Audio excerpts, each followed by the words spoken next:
रोहतासगढ़ तीर्थ महोत्सव का हुआ आयोजन। 18वां वनवासी कल्याण महोत्सव आयोजित। कैमूर पहाड़ी पर स्थित रोहतासगढ़ किला परिसर में शनिवार को अखिल भारतीय वनवासी कल्याण के बैनर तले आयोजित 18वां वनवासी कल्याण महोत्सव मनाया गया। कार्यक्रम कई राज्यों से चलकर आदिवासी वनवासी पहुंचे, जिनमें चेरो, खरवार एवं उरांव समुदाय के लोगों के मान्यता के अनुसार अपने पूर्वजों की धरती पर नमन करते हुए आदिवासी समाज की परंपरा को जीवित रखते हुए रोहतासगढ़ किला परिसर में स्थित प्रसिद्ध 4 करम वृक्ष की धूमधाम से पूजा एवं ध्वजारोहण किया गया। कार्यक्रम की शुरुआत वनवासी कल्याण आश्रम के जिला अध्यक्ष गोविंद नारायण सिंह व छत्तीसगढ़ के पूर्व वन मंत्री गणेशराम भगत एवं डेहरी एसडीएम सूर्य प्रताप सिंह सदगुरु चेतना जी महाराज ने संयुक्त रूप से दीप प्रज्वलित कर किया। आदिवासी समाज ने पूर्वजों की धरती को नमन करते हुए उनके प्रति आस्था प्रकट किया। कहा कि यह भूमि उनके लिए सबसे पवित्र व बड़ा तीर्थ स्थल है। यहीं से ही देश के विभिन्न क्षेत्रों में उरांव खरवार गए हैं। इसके पारंपरिक गीतों से भी करम वृक्ष की पूजा का वर्णन है। साथ ही अपनी संस्कृति की रक्षा के रोहतास चौरासन मंदिर से किले तक रक्षा दौड़ लगाई गई। राष्ट्रीय संयोजक महरंग उरांव ने कार्यक्रम का संचालन किया। कार्यक्रम में देश के अलग अलग राज्यों से आए हुए वनवासियों ने मानर के थाप पर नृत्य कर पारंपरिक स्वागत गीत गाकर अतिथियों का स्वागत किया। वनवासियों ने अपने पारंपरिक गीत, लोकगीत, नृत्य से यहाँ मौजूद लोगों को मंत्रमुग्ध कर दिया। इसमें कार्यक्रम में छत्तीसगढ़, झारखंड, बिहार, उड़ीसा, मध्य प्रदेश, उत्तर प्रदेश, असम, मेघालय, नागालैंड सहित अन्य कई राज्यों से वनवासी सम्मिलित हुए थे। डेहरी एसडीएम सूर्य प्रताप सिंह ने कहा कि बेटियां आज शिक्षा और नौकरी में आगे हैं। मैं आप लोगों से अनुरोध करूंगा कि आप भी बेटियों को जरूर पढ़ाएं। कैमूर पहाड़ी की विकास के लिए कार्य तेजी से किया जा रहा है।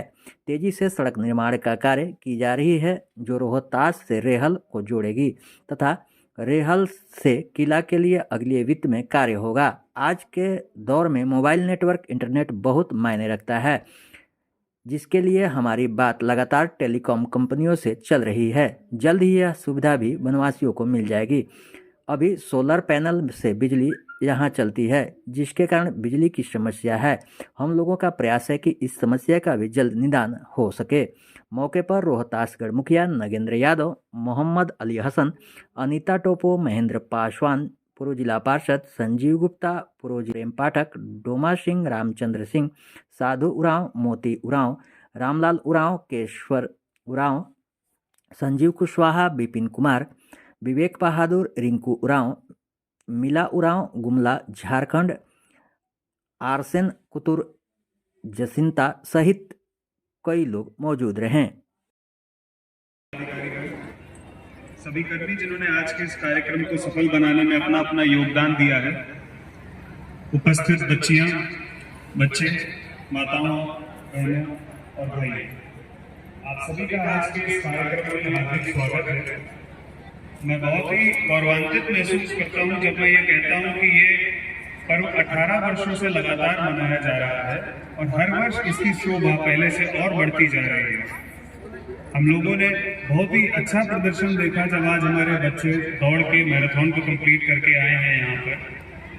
हम लोगों ने बच्चियों के द्वारा भी बहुत ही हृदय विभोर करने वाली परफॉर्मेंस को देखा और ऐसे ही 9 राज्यों से आए हुए गुट आप लोगों के सामने अपनी अपनी प्रस्तुतियां रखेंगे।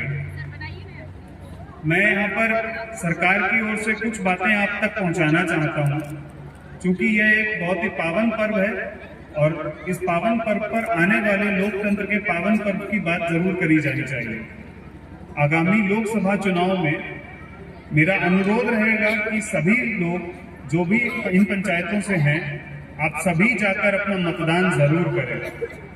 विशेष तौर से मेरी विनती रहेगी महिलाओं से कि आप लोग भारी संख्या में आकर अपने मताधिकार का उपयोग करें। ये सरकार आप ही की है, आप ही के लिए काम करती है। इसकी चुनाव में आपका ही योगदान सबसे ज्यादा महत्वपूर्ण है। इस क्षेत्र में हम लोगों ने बहुत सारी कोशिशें करी हैं कि आप लोगों को मतदान केंद्रों से जोड़ा जा सके। उसके उपरांत भी यदि किसी को कोई भी समस्या रहती है तो किसी भी समय दिन रात आप मेरे मोबाइल नंबर पर फोन करके सूचना दे सकते हैं, वीडियो से हाथ से संपर्क कर सकते हैं या किसी भी और पदाधिकारी के माध्यम से अपनी बात मुझ तक पहुंचा सकते हैं। दूसरी बात मैं कहना चाहूंगा कल्याणकारी योजनाओं की। बच्चियों की पढ़ाई पर खास तौर पर सरकार का विशेष ध्यान है और किसी भी समुदाय का उत्थान उसी तेजी से होता है जिस तेजी से उसकी महिलाओं की प्रगति होती है। आज की तारीख में बच्चियों को नौकरी पाना बहुत आसान हो गया है, तो इसीलिए मेरा सभी से अनुरोध रहेगा कि बच्चियों को न सिर्फ 12वीं तक बल्कि उससे आगे की अग्रतर शिक्षा में भी भेजें। जब बच्ची आपकी 12वीं करती है, जब ग्रेजुएशन करती है, तो सरकार की तरफ से उसे 10,000 50,000 रुपया मिलता है। उन योजनाओं का लाभ लें, अपनी बच्चियों को आगे और पढ़ाएं और बढ़ाएं। साथ ही बच्चों को भी आप प्रेरित करें कि वो पढ़ाई को बीच में ना छोड़ें। बच्चे पढ़ेंगे तभी आगे बढ़ेंगे। इस कार्यक्रम को सुधारने में हम लोगों ने कुछ कोशिशें करी हैं और भविष्य में भी हम लोगों का प्रयास रहेगा कि और बड़े पैमाने पर यह कार्यक्रम होता रहे। आप लोगों ने देखा है कि नीचे से ऊपर पहाड़ की ओर चढ़ने वाले मार्ग पर प्रगति है। बहुत जल्दी ही पक्की सड़क से हम लोग रेहल तक पहुंच जाएंगे। इसके बाद अगले चरण में रेहल से इस किले तक और आगे मंदिर तक भी सड़क बनवाने की कोशिश हम लोग करेंगे। सड़क बनने के बाद आप लोगों के लिए बहुत आसान हो जाएगा किसी भी हितकारी योजना का लाभ पाना। दूसरा प्रयास हम लोगों का है कि इंटरनेट की समस्या, जो भी लोग यहाँ से नीचे आते हैं मेरे कार्यालय तक, सब आके मुझसे कहते हैं कि सर इंटरनेट नहीं होने के कारण हम लोग बहुत चीज़ों से वंचित रह जाते हैं। लगातार हम लोग टेलीकॉम कंपनीज के टच में हैं और हम लोग बहुत जल्दी यहाँ पर स्टेबल इंटरनेट चालू करेंगे। इस किले में पिछले माह एयरटेल का इंटरनेट चालू हुआ है और अभी आप सब देख रहे होंगे कि आपके फोन में पहले के से बदलाव यही हुआ है कि अब नेटवर्क आ रहा है। जल्दी ही हम लोग पूरे क्षेत्र में नेटवर्क कनेक्टिविटी देंगे ताकि एक भी आदमी किसी भी योजना से छूटा ना रह जाए। तीसरी चीज बिजली की उपलब्धता। हम लोगों ने वायरिंग का काम कुछ हद तक कंप्लीट किया है और बाकी भी जल्दी ही कंप्लीट करेंगे ताकि हर घर में हम लोग, चूंकि पहले से सोलर पैनल पहुंचे हुए हैं पर रात में कभी कभी दिक्कत हो जाती है, तो उन सब चीज़ों से भी हम लोग आप लोगों को निजात दिलाएंगे और जल्दी ही सभी कल्याणकारी योजनाओं में सभी को जोड़ते हुए एक साथ विकास करेंगे। क्योंकि एक क्षेत्र को विकसित करते हुए कभी भी कोई राज्य, कोई देश विकसित नहीं हो सकता। मेरा आप सभी से अनुरोध रहेगा कि जिसकी भी जो भी समस्या हो अपने आसपास के किसी भी सरकारी कर्मचारी के माध्यम से हम तक पहुँचाएँ ताकि हम लोग एक उन्नत क्षेत्रीय विकास की ओर अग्रसर रहें।